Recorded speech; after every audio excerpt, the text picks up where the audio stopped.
Hey folks, Matt Easton here, Schola Gladiatoria. So here is the review of the LK Chen Dragon Sparrow Northern Dynasty Dao. And this is a very interesting Hidden-Hilt design Dao. And one of the reasons that I haven't got round to reviewing this sooner is that I've been mulling over its design, but also looking at other people's contributions when they've been testing this sword. And I have to do a special shout out here to Philip Martin over at Aikidoka channel. I'm going to stick a link below here. And he did some cutting with this, which honestly rendered me cutting with it meaningless because he is a award-winning cutter with swords. I don't know how he'd term it, but he does, I suppose, EI and forms of Japanese sword arts, but also he tests and cuts with many different swords from many different periods and cultures and makers and everything else, and he's won a whole bunch of competitions. So he's a very, very accomplished sword cutter. So what I'm going to look at here is more the background to this sword, what it is, and some little ideas about how to hold it and where it possibly sat within a historical context of that period. So first up, when does this date from? This is incidentally based on, it's a replica, and it is based on at least one original example of, and they're fairly rare, it has to be said. They're not very common types of swords, but it's based on one example of the 4th to 6th century. So what we're talking about here is this, in European historical terms, the kind of end of the Roman Empire period, or end of the Western Roman Empire. Obviously the Byzantine Empire continued, and the beginning of the, well, actually across the migration era. So it's kind of early medieval, late Roman by European standards. Now what's interesting, there's a few design features of this sword which connect it both to Chinese swords that went before and to Chinese and other swords of the time and that came after. And so one of the first things you'll notice with the sword in its scabbard is this very particular suspension system, and it is believed that this was influenced by Sasanian swords.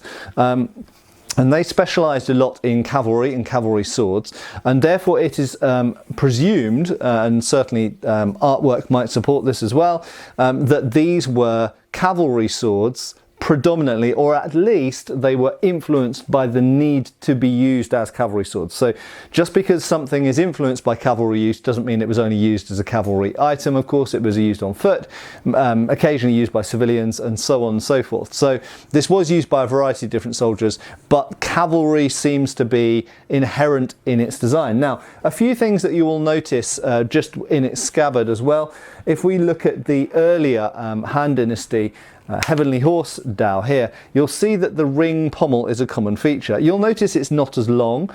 Sword blades did vary in length, but I'll talk about the real length of this sword in a second.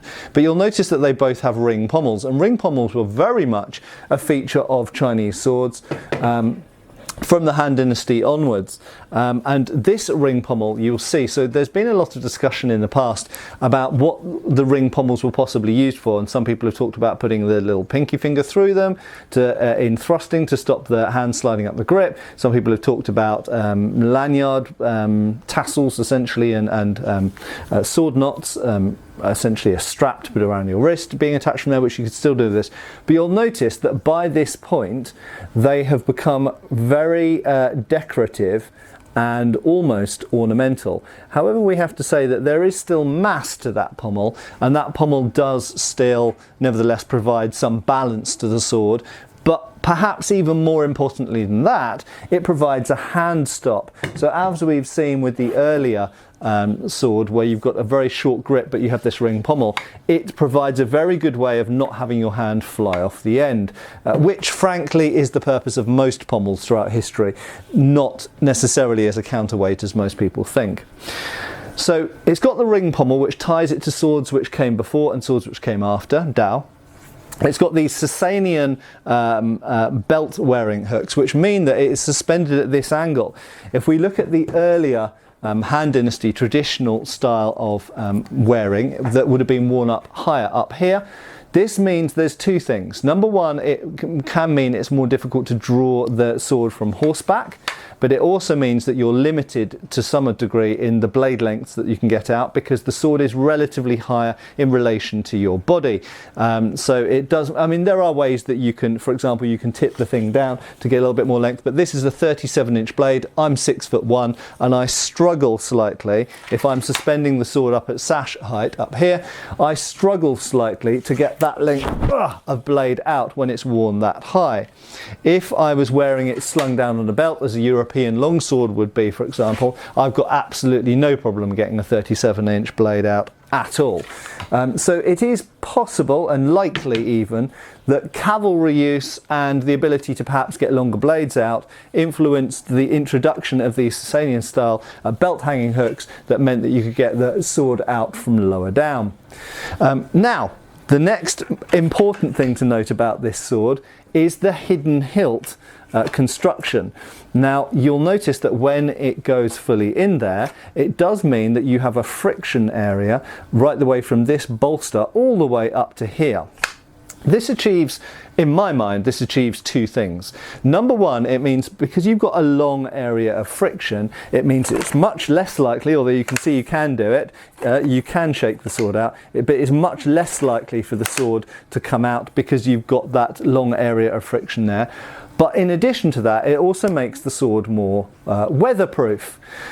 Now, I don't know whether these two things are connected, but something I have noticed is that swords which, like a katana, for example, or tashi, which, well, tashi actually are usually worn down there, but swords like katana which are worn higher up, are protected from the elements to some degree by the physical form of the body. And it does mean if you're wearing an outer garment that covers that at all, then that sword is very, very well protected. It's tucked up high, close to your armpit, and there are many cultures that do wear their swords up high like this. And that, of course, was the case with the earlier Han Dynasty swords that were a little bit higher on the body up here, that they would be protected from the elements just simply by the presence of your body around here. When you start to wear swords slung more low down here, they become a lot more exposed to the elements, and it is possible that another purpose for this hidden hilt is to keep the blade and the rest of the hilt out of the elements, because it's now more exposed, because it's hanging at a horizontal angle further away from the body, and it's going to get rained on and all this kind of stuff. But that's just my personal theory. Now, one other thing we have to notice is that this hidden hilt construction isn't common to other Chinese swords. There are Chinese swords that went, Dao specifically, that went before this and that come after this that don't have this hidden hilt construction. That being the case, it does seem that there was this period in the sort of 3rd, 4th century up to maybe the 6th, 7th century when we do sometimes find these hidden hilts. And hidden hilts are something we find in other cultures' weapons. We find it with the Afghan chura, we find it with the Cretan knife, we find it with the yataghan, with the Turkish yataghan, we find it with the shashka, with the Caucasus saber. So whether there's a connection between those things or not, I don't know. But it's not impossible, because the development of those weapons, particularly in Central Asia, very possibly the ancestors of those weapons had connection points with these Chinese swords. So it is possible that these hidden hilt Dao influenced later weapons that we find in places like the Caucasus and Afghanistan and places like this, and Turkey. It's possible. Not definite, but equally it's possible that there was a common influence that influenced the Chinese swords. So it is possible that the Sasanian swords and other swords that we find in the Middle East, some of which also had hidden hilt designs, actually influenced these Chinese swords. And I actually think that's more likely. I think that the combination of this type of hanging and this type of hidden hilt really has its roots probably in the Middle East and spread out, and for a period of time influenced Chinese swords. Right, so that's a little bit about the history and the design of this sword. Now let's talk about the actual sword from my point of view and how it is to use and stuff like this. Well, so I've told you that I'm dispensing with the cutting. I have actually cut with this. I've cut water bottles with this, and it cuts perfectly well. Philip Martin's Aikidoka's video stands for a far better testament for what's possible to do with this type of cutting blade. Now the next interesting question, and Philip did address this in his video, is how to hold the blooming thing. This is an unusual sword because it doesn't automatically give you a good idea of where to hold it or how to hold it. If we ignore the scabbard for 1 minute, but I'm going to come back to the scabbard in a second, and just look at this sword. Often swords, if I just grab a different sword from LK Chen as it happens, if we grab a Chen, if we look at a hilt like that, then most people naturally, even if you were just holding a stick, if people are going to use a stick, usually they stick out some bit at the bottom because that gives you a better grasp on the weapon and it gives you a better balance, and it means that if the hand slides down a bit, it's no biggie. Same thing with a sword. Usually most people, given a long grip, will hold it up towards the top, up towards the guard. Okay, it gives a better balance, gives better control, and means that if your hand slides down from getting tired or wet or anything else, it doesn't really matter that much because you're still on the grip. You're not right down on the pommel. But with this sword, it's a little bit different. And I'll talk about the scabbard in a second, but this also relates to this.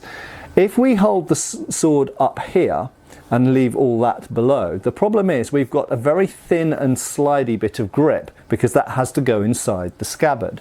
So that doesn't give a very good grip hold, and you can see it's smooth wood. It has to be smooth wood and it has to be thin to go inside the scabbard. But equally, if you wanted to thrust with this thing, you've got nothing at all to stop the hand sliding up onto the blade. And I think there's another YouTuber that did this recently and either cut or nearly cut their hand by doing this exact kind of thing, which is quite perilous to hold. So therefore, it might not feel as comfortable, but it's probably safer to hold the sword down there. And I believe that's what Philip Martin does when he's doing his cuts. And in that sense, you have to kind of, in your brain, ignore the fact that you've got a grip up here. Just kind of put that out of your brain totally. Don't think of this as a grip. Think of this as just a bit of the blade that happens to be wrapped in a grip covering, in a grip basically, but not a grip for holding. If you hold the sword down here at the bottom, it gives you more effective blade length as well, and I said I'd mentioned that. So what it means is that whilst the sword is not as long as the Hand Dynasty one, it's actually not that much shorter either if we count this top part of the grip essentially as the base of the blade. And in doing so, that means that your hand is now butted up against that ring pommel, which gives you a more secure grip, and actually it's more similar to the grip on the earlier Han Dynasty Heavenly Horse Dao. So I think that actually that's where you want to grip it. Now I said I'd come back to the scabbard. This is the other piece of evidence for why I believe that's why you want to grip it. Even though it doesn't feel as nimble and it doesn't feel as comfortable necessarily gripping it down there, this is the other reason. Because you've got to get it out in that way. So to get this sword out of its scabbard, you have to grip that part with the bottom of your hand, as Philip showed in his video. It's the only way to do it. Okay, I mean, yeah, okay, you could do it with that, but then you'd be just holding the pommel. Ultimately, you've got to put your lowest two fingers, the pinky and the next finger, and then as it comes out, you can grip the rest. And that leaves you with quite a bit of grip in front of the hand. To then shift to that, not only would be difficult and timely, it would also be perilous because if you go too far, you're going to end up holding the blade, cutting your hand wide open. So this is an unusual sword. You then wonder, why has it got so much grip here if you're going to grip it down there? And I think the only answer is to make it secure in the scabbard. Perhaps for cavalry use, perhaps so it doesn't come out. I'm not fully convinced by that argument because cavalry swords throughout history haven't had an issue of falling out of the scabbard. They just make the scabbard tight. So I don't really know why it was made like this, but we have to concede there are other weapons, the peshkabs, the chora, the yatagan, the shashka. There are lots of other weapons from Central Asia that do have this partial hidden hilt, half hidden hilt. Even the Finnish hunting knife has this so many, and usually I believe those are to do with protecting the weapon from the elements, not so much from anything to do with cavalry use or trying to stop the sword coming out of the scabbard. Anyway, there we go. They're my theories. Now, finally, the review of how this is made and what is it like. Well, I always start with the blades pretty much in LK Chen swords. The blade's lovely.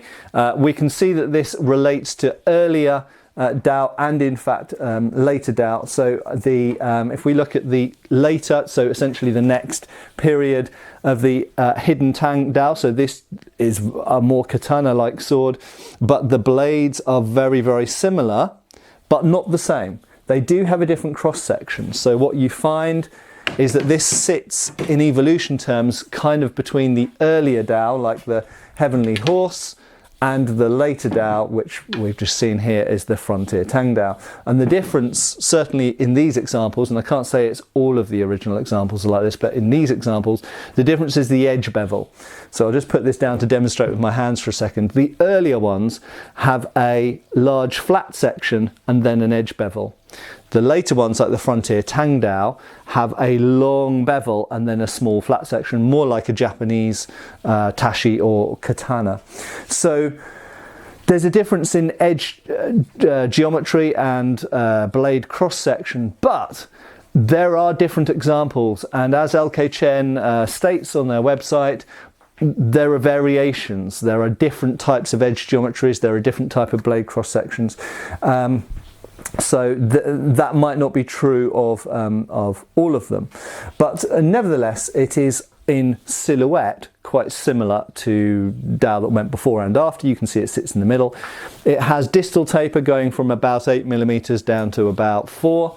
It handles, if we hold it back down the end, it handles not dissimilarly to the Heavenly Horse cavalry sword, but it is of course not as long. It only weighs about 820 grams, something like that. So it handles quite nicely, but it is quite choppy. The center of the center of gravity, the point of balance, doesn't look far out from the grip, but remember, you're not gripping it here. If you grip it here, it feels very nimble.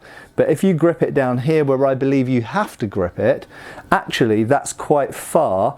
It's maybe about 9 or 10 inches from where you're gripping the sword. So it does feel quite choppy, and it does feel more like a cavalry sword than an infantry sword. The castings, the kind of copper alloy castings, are nicely done. This is more of a coppery bronzy colour, this is more of a brass colour, that's brass colour.